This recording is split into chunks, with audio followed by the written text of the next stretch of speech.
The Silver Arrows just absolutely demolished the Barcelona preseason test, and I'm not exaggerating. We're talking about lap counts that put everyone else to shame, blistering pace, and a power unit that might just bring them back to their 2014 to 2021 dominance. Let's break down why Mercedes might be the team to beat this season. Let's start with the numbers, because they're frankly ridiculous. Mercedes completed 500 laps total across their 3 permitted days in Barcelona. To put that in perspective, that's over 2,300 kilometers of running. George Russell alone completed 265 laps throughout the week. He was the busiest driver at the entire test. And here's where it gets even more impressive. Between Mercedes, McLaren, and Alpine, all running the Mercedes power unit, the engine completed around 1,000 laps.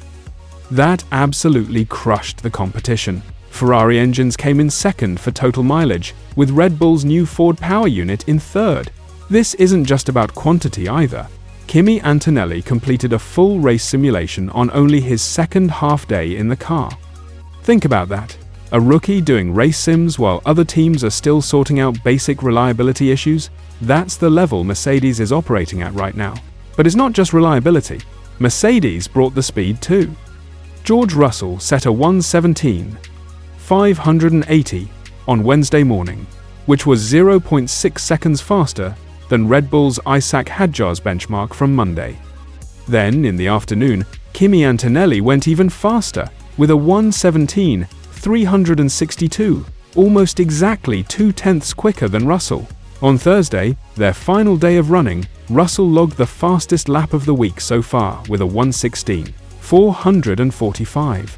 Only Lewis Hamilton in the Ferrari managed to beat that time on Friday with his 1:16.348, but by then Mercedes had already packed up and left.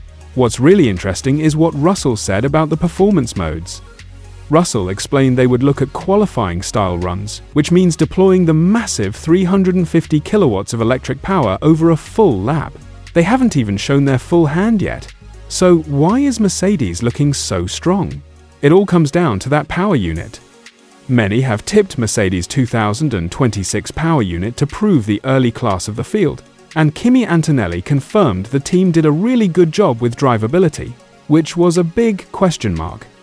Russell said the power from the electrical side is impressive, with nearly 3 times as much electrical power as last year, and in terms of drivability, they're in a pretty good place.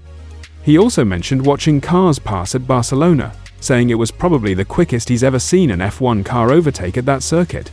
Mercedes also has a huge data advantage. They're supplying engines to 4 teams this year, themselves, McLaren, Alpine, and Williams, who didn't make it to Barcelona but will run the Mercedes engine. That means 4 times the data collection compared to manufacturers like Audi and Honda, who only have 1 team.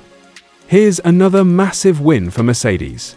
Remember the porpoising nightmare from 2022 to 2023 that cost them championships? George Russell confirmed there's no porpoising with the W17, saying it will save a few years on the back. That's huge for both performance and driver comfort over a full race distance. Russell called the test positive, highlighting they had lots of mileage, the car feels nice to drive, and there are no major issues. When a team can say that after the first test with completely new regulations, that's a very good sign. So how did everyone else stack up against Mercedes? Well, let's be honest, they didn't. Ferrari had Lewis Hamilton set the fastest overall lap on Friday, but Mercedes had already completed their 3 days by then. Red Bull had a solid showing with their new Ford engine, but they never matched Mercedes' consistency or overall pace throughout the week. McLaren, running the same Mercedes power unit, had a decent test but lost time to a fuel system issue and didn't hit the same mileage numbers. Alpine, also on Mercedes power, had a productive week, but again, nowhere near the Silver Arrows numbers. The new teams, Cadillac and Audi, had technical issues that limited their running. Aston Martin barely made it to the track with just a handful of laps late on Thursday. And Williams? They didn't even show up due to production delays. The paddock buzz is real. Mercedes is being called the favorite for both the constructors' and drivers' titles this year, and it's not hard to see why. This feels eerily similar to 2014, when Mercedes nailed the first turbo hybrid regulations and dominated for 8 consecutive years. Even before chassis design began, there had been gossip in the paddock, suggesting Mercedes' prowess on the engine side would make them the team to beat in 2026. The Barcelona test just confirmed those suspicions.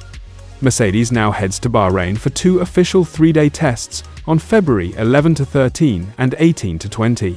Unlike Barcelona, these will be open to media with live timing, so we'll get official confirmation of what we already suspect: Mercedes is back.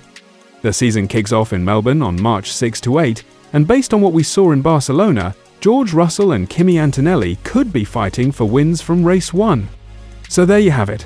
Mercedes absolutely crushed it in Barcelona. They had the mileage, they had the pace, they had the reliability, and they have that power unit that everyone's been talking about. Are we about to witness another Mercedes era of dominance? It's looking very likely. What do you think? Are Mercedes back on top? Can anyone challenge them? Drop your predictions in the comments.